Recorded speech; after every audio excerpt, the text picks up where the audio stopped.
Құрметті ағайын, қазіргі кезде халықтың көптеген наразылығын билікке, Тоқаевтың билігіне байланысты біз естіп көріп отырмыз интернеттік желілерден. Оған нақтылы себептер бар. Соның ең бастысының біреуі мынау Ресейдің бодандығына біздің қайтадан айналып бара жатқандығымызда тұр. Қазіргі таңда активтердің энергетикалық нысандардың көпшілігі ресейлік компаниялардың қолында.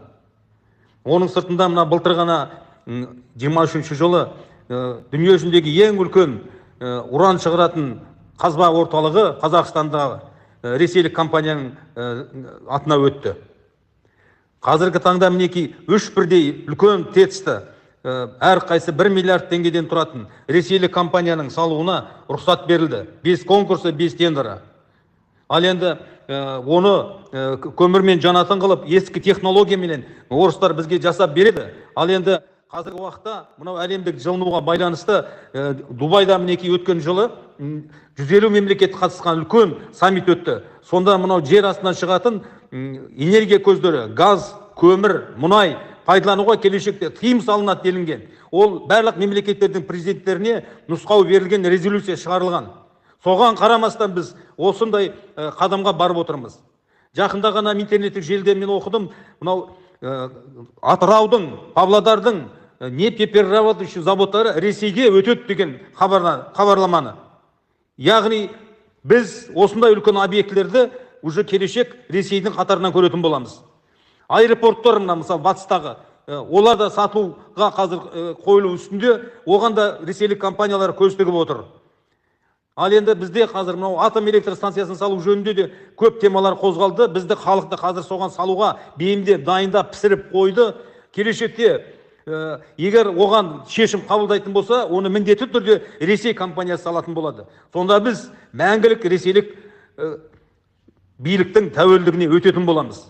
Оның сыртына ең бір басты мәселе осы мінекей 1 жылдың ішінде, 2 жылдың ішінде Ресейдегі мобилизациядан қашқан 2,5-3 миллиондай адам біздің Қазақстанға келіп кірді. Олардың барлығы да дендері сау, күш қуаттары бойында адамдар. Енді 5 жылдан кейін Қазақстанның азаматтығын алады олар.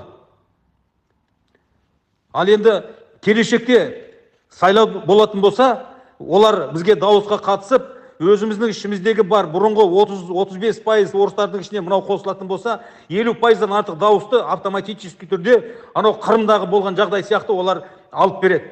Яғни келешекте бізге емен-еркін олар президент сайлай алатын болады, емен-еркін біздің депутаттарымыз сайлай алатын болады, емен-еркін біздің заңдарымызды өзгертетін болады. Осыған олар қол жеткізеді, осыны қазір бізге ішімізге ұйымдастырды. Былтыр бір тілші, шетелдік білмеймін, Путинге сұрақ қойды. Неге мобилизацияға қашып кеткендерді жазаламайсыңдар деп.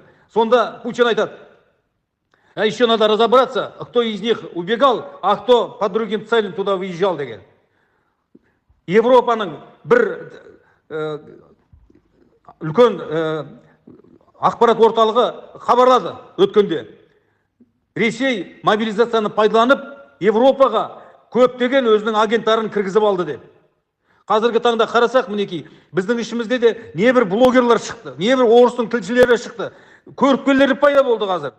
Өткенде анау Смайыловты ауыстыратын кезде Бектановты орнына отырғызды, сол сәтте ана Смайыловты, ол сондай бір қатты инициатива тудырған жоқ, ақ көк деген әңгімелерді айтып, біздің миымызға құйып, ана Бектановтың келуіне қуаныштылықпен қарап, яғни ол Бектанов деген азамат, жас жігіт, әзірге бұлардың айтқан орындайтын болады. Ал оларға табан тіреп, мына елдің, халықтың мүлкін басқа біреуге өткізетін адамдардың қажеттілігі жоқ. Ал енді қазіргі таңда қарасаңыздар, міне самый ключевой посттарға орыстың кадрлары келіп отырып жатыр. Міне Годунованы КТЖ-ның бастығы қылып қойды. Яғни КТЖ саласында шешілетін сұрақтардың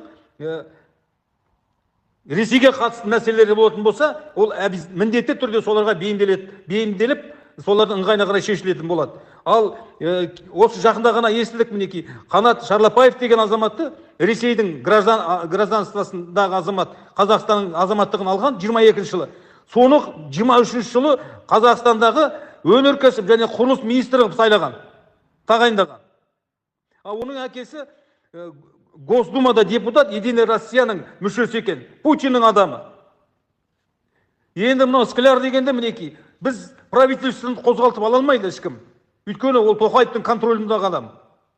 Яғни бізде ключевой сұрақтар барлығы ақырын жылжып, солардың қолына өтуде. Бұлар емен-еркін уже іс-әрекетке кірісті. Кеулеп ішімізді әкетіп бара жатыр. Ол арандарын ашып алды уже. Дәмін татып алды уже. Мына қой қазақты, мал қазақты пайдалануға болады екен деген. Бұлар сенімге уже толық кірді.